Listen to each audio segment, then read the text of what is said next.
This is experience number 10 in a new experience in the art of living. The final 3 hours of study will teach you perfect harmony and unity. Once again, here is Professor Howard Watrous.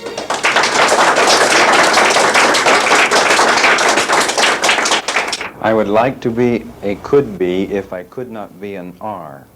For a could be is a maybe with the chance of touching par. I'd rather be a has been than a might have been by far. For a might have been has never been, while a has been was an are. The most glorious subject that I know is unity. And that's our subject for the evening.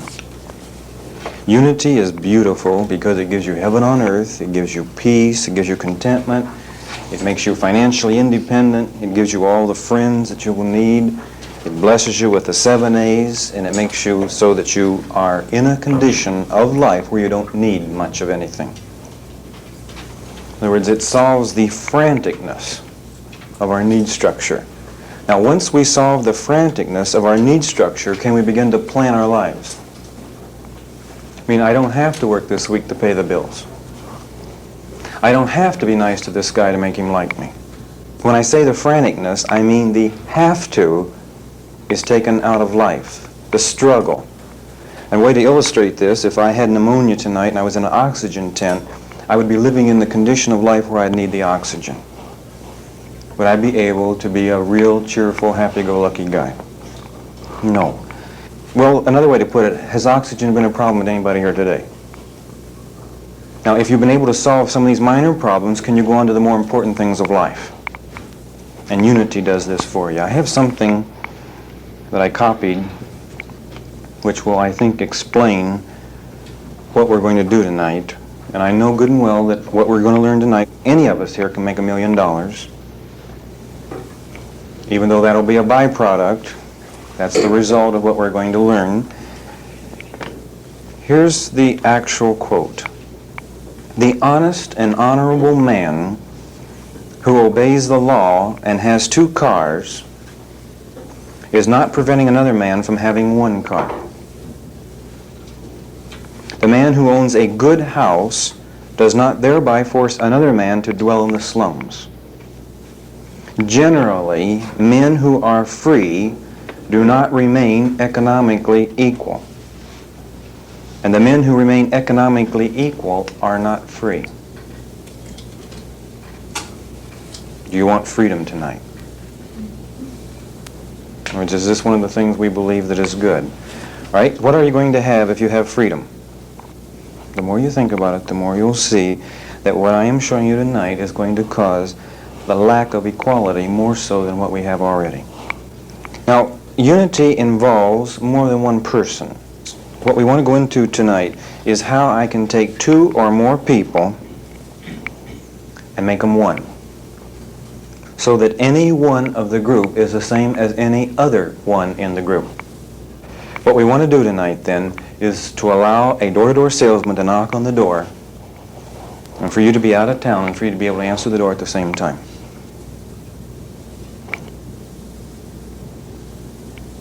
And also at the same time, be able to run your office as if you were there, including buying a subsidiary or another firm.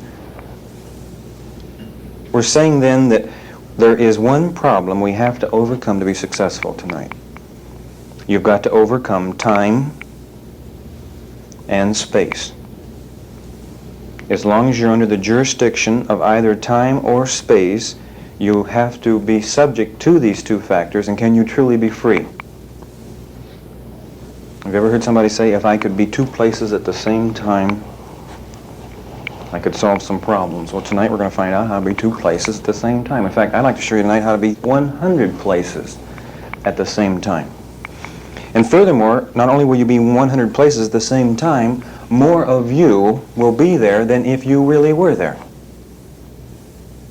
So the situation will be taken care of better without you being there than if you were there. This is multiplication, isn't it?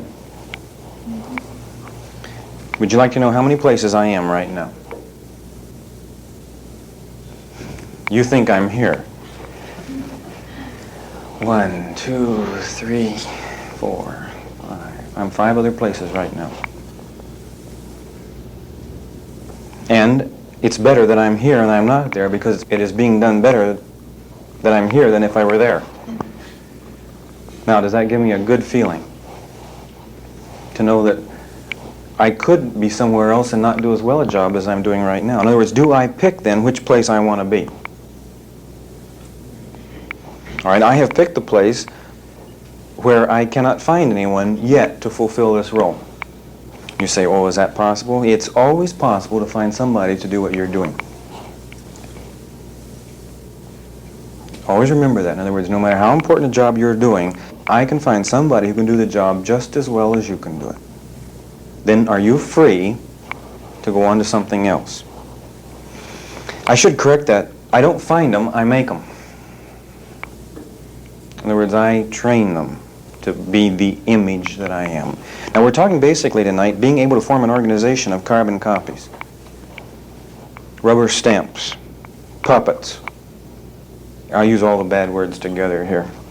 These particular words describe a character that I want to develop that is in all outward appearances me. He functions exactly the way I would function. He's exactly the kind of a person I would be. He would make the same decisions that I would make if I were there, because he's operating on my principles. In other words, the principles that I have accepted and my value system that I have integrated into these principles is his value system. Therefore, if I were there, would I do the same thing he's going to do if I'm not there? As far as principle is concerned, yes. There's one difference. He will go the second mile. If I were there, I would be rational. And I would only do what would be rationally sound. But the person who is there instead of me is in a love relationship. Will he be rational? No. And will he go extra? Will he do more than what I would do?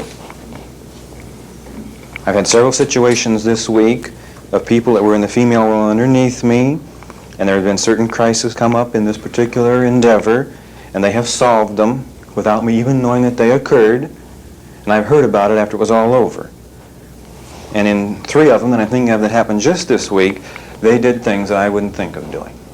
It would have been ridiculous. That's my first reaction. Why did they go the extra mile? Well, they're in a relationship where they do not have job responsibility, they have relationship responsibility. And they're trying to do what to me? Please me. And therefore, are they really examining what the job calls for? No. If I were there, I would examine what the job calls for because of job responsibility. And in these 3 situations, they went further than job responsibility would have caused anyone to go. But they did go further for what reason? They were trying to please me. In other words, they were trying to establish a stronger role. Therefore, we say, did they actually do a better job than I would have done? Very much so. After it's all over, I'm glad it's done the way they did it.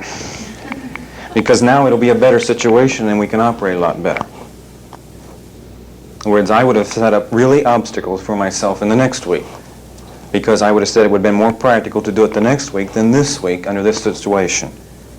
But they decided that I would be happier if it were all done. So when I encountered the situation, it was all finished. Are you beginning to see what I'm talking about? Now, how would you like to have 100 people in the world tonight, and their only desire for living is to satisfy you? Is this the only reason they're breathing? This is their purpose. In other words, this is their life. This is what they're here for on the earth. They are centered in this particular thing. Does this put some responsibility on the male role? Basically, harmony is the result of unity. And unity is the result of role relationship. Now, we've worked a long time developing role relationship. Now we know what it is. We've got our male role, we've got our female role. Now we want our roles to interact. And the interaction of these roles will give us unity. I think the greatest reward of role relationship is unity. We're going to start off tonight with our basic male role and our female role and our interaction. Now, we're going to add one other ingredient, society.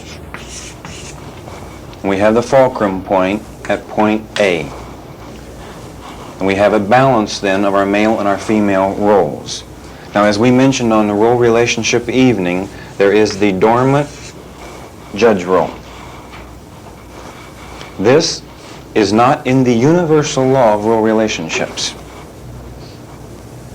Now, if you wanted to go to an illustration of God the Father and Jesus Christ, does Jesus Christ have the judge role? No, he doesn't. In a master-love-slave relationship, does the love-slave have a judge role? No. So you see, the ideal role relationship does not have this. But when society has endorsed this relationship, they have added this based on informational authority. And informational authority assumes that knowledge is power, which is not true. Now, as long as this dormant role is here, then we say that the male role is in jeopardy. And the way we eliminated the trouble on role relationship night was to put, in addition to positional authority, put earned authority in the male role. Tonight we want to show you even a better way. In fact, what we'd like to do tonight is eliminate society. And consequently, we would be eliminating the judge role and the assumption that knowledge is power and informational authority gives me power. Because the only power we're going to recognize tonight will be delegated, which will be positional authority. Now, as we look at this, there are several things that the male must do in order not to lose the relationship. In other words, we say society has grounds for coming in this relationship. In other words, if the male role slacks in his responsibility, it's immediately reflected in measures by society. Now, if we want to eliminate society, we're going to have to fulfill the functions ourselves. There's another concept of equality. In other words, society would like to keep these roles basically equal, and this is in a perfect agreement with fairness. Let's just stop for a moment on fairness. If you teach your children that fairness is a concept, will you teach them a concept that will cause them to be in delusion the rest of their life? Have you ever known parents that make sure everything's equal? I think you should probably let children know what the world's all about before they leave your shelter. But there's an entirely new concept that I'd like to show you tonight, why society is necessary. And that will be from B to A, we will call the role of the male, and from A to C, we will call the role of the female. Now, we're going to define roles tonight as structure. And let me define a role as an expected behavior pattern. And when I say the word expected, I also have the word prediction. In other words, if I can expect a certain behavior pattern, can I predict a certain behavior pattern? Now, society owns the roles. And society allows the male role to use a role, and it allows the female role to use a role. So, it's almost as if I check into society and say, can I have a role? Society says, which one would you like? Well, let's say I want to be a doctor. So I ask society, can I have the role of a doctor? Society says, yes, that's a male role. You'll play it from this position. And we need doctors. You go to school 12 years, pass examination, take the oath, and assume your responsibility, then you can play the role. Then I'm licensed as a medical doctor. Let's say I would like to drive a car tonight. Does society have rules for drivers? I ask if I can have the role, and they say yes, that's a male role, and assume there's responsibility here. I'll tell you what you do. You pass this examination, we'll give you a license, and then I'm licensed to play the role of a driver. Now, every time I play one of these roles, It cuts down the time. That's why I have to play along with society. For example, I'm driving my car and I hear a siren. Now, there's no confusion. I do what? Stop. How do I know what to do so exactly? I pull over. I wait. We say then that I am playing a female role to a policeman. When he comes to talk to me, do we have to have much conversation? I know who he is. He knows who I am. We verify numbers and write it on paper, and we say goodbye. We have solved the problem of communication because we play roles, right? Now, an interesting thing was their structure with the policeman. Now, to make sure that I didn't confuse anything, he had a special car with special signs and special uniform so that I would make sure that I knew what. Would society take a chance of confusing me? They wanted me to clearly know this was a male role and that I was going to play a female role. I understood. So we said then that I had expectations when I stopped the car. Did I predict? Did I have a structured situation? This word structure is the word we're after tonight. This allows a relationship. For example, what structure do you have right now? Well, the chair you're sitting on is that structure. What's your prediction right now of that chair? Everyone here is sitting just like you're predicting that chair will do what for 3 hours? It'll hold you up. What are you predicting about the floor? The ceiling. Let's take how close you're sitting to 21 stories straight down. Just 2 feet. What are you predicting? Can you see that structure allows prediction? All right, now what prediction do you think we have when we drive a car? It amazes me that the physical scientists say that they're the only ones that have any real high predictive ability. And yet I couldn't get a physical scientist to drive across Portland without predicting 100% a sociological framework. Not only do you predict 100%, do you bet your life on it.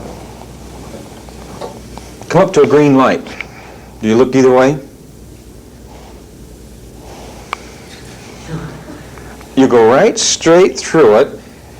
And by the way, did you know that there are some people who are real angry driving that wouldn't care at all to be killed themselves? In fact, they're just trying to find a way to commit suicide. There are narcotics. There's alcoholics. Do you know there are red lights being run through all the time in Portland? But you know what you're doing? You're predicting 100% that all those people have already run through their lights for the day and have already been hit and have already been hauled off. And what are you doing? 100%. Everybody who comes to a red light is going to stop. Do you have a normal pattern of behavior of driving where you drive down a street that has a right-of-way and there are other streets that come into this street and they all have stop signs? Do you pursue a pattern of behavior where you drive straight through without looking up every one of those stop sign streets? You're predicting that everybody's going to do what at a stop sign? Do they? Do we have to predict in order to have productivity? How long would it take to drive clear across Portland tonight if you stopped at every single intersection, whether there was a red light, a stop sign, or not? And looked both ways. And every time you saw somebody coming down the street towards you, you're not going to be able to predict which lane they're in, are you? They might decide to swap lanes with you when they almost reach you. So you have to do what every time you saw a car coming? Stop, pull over, get out of your car, get up on the side. Why? If you couldn't predict what they're going to do, might they hit your parked car?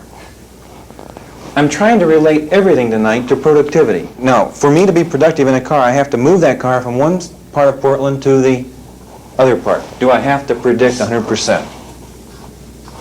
And in my prediction, Do I have expectation of role behavior? And do I have structure for driving a car? In addition, by the way, to other cars, do I have laws, signs, streets painted certain ways to know what to do? Right now, the situation that I have with cars, do I have in every social situation? In other words, when we come in here for their seminar, I know that you will sit there.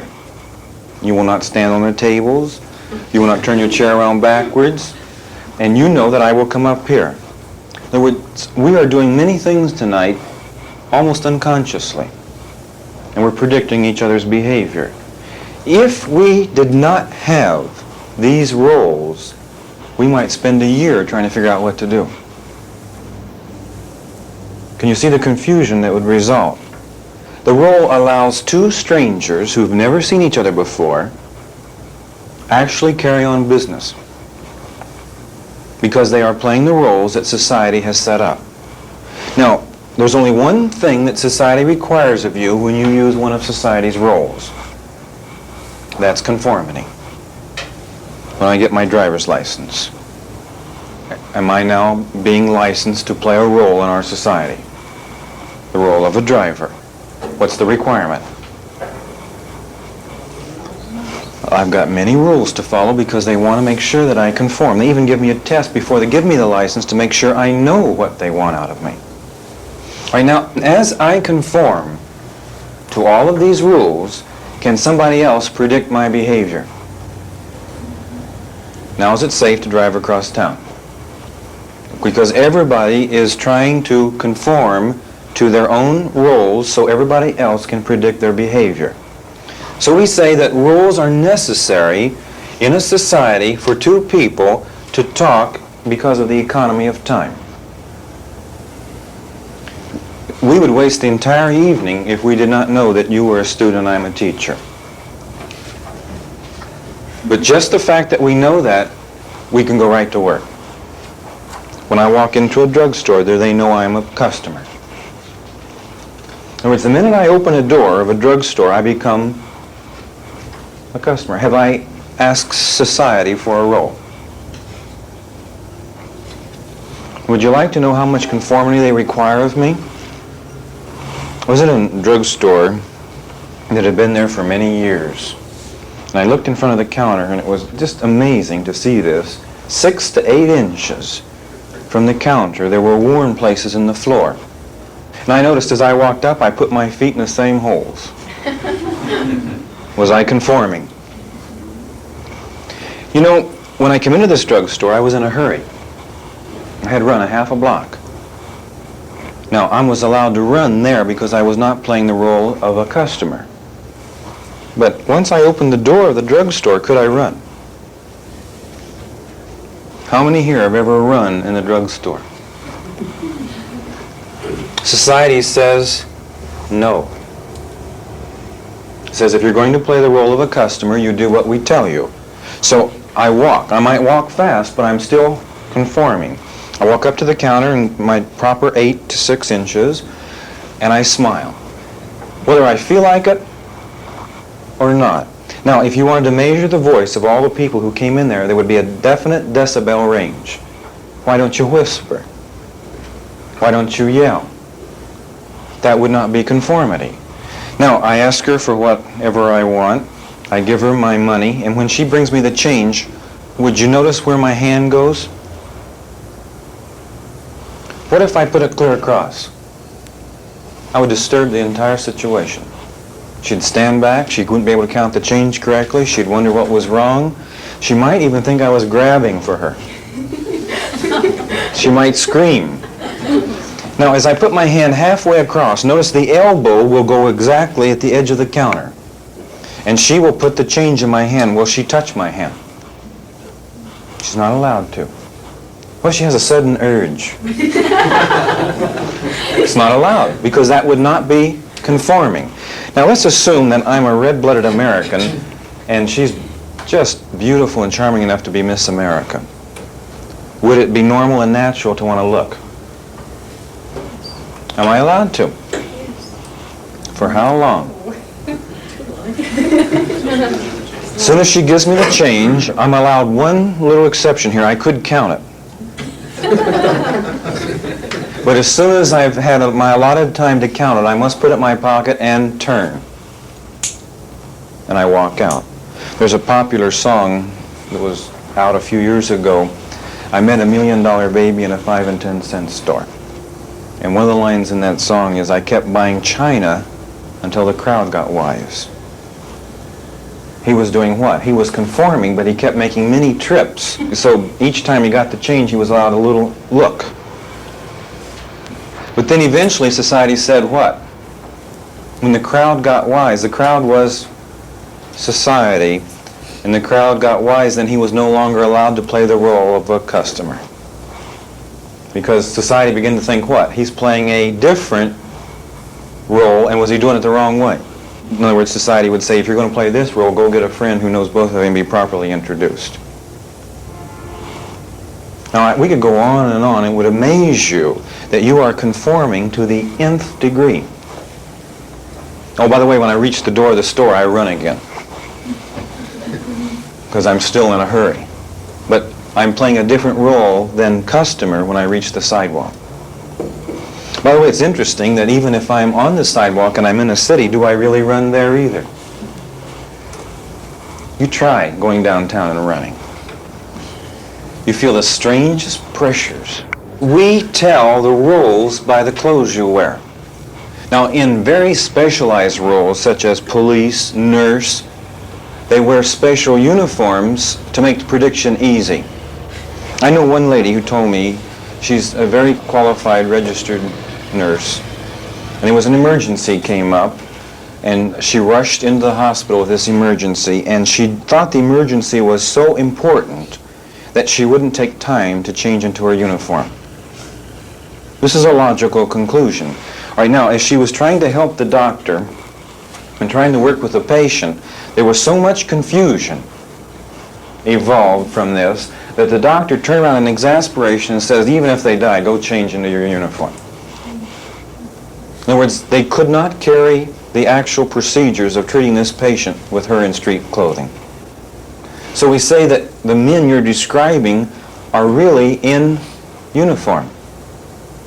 This is the uniform that society has said to set them apart. Just watch any flight out at the airport, the typical businessman. And as you watch them come off the plane, each with their little, some type of suitcase or satchel,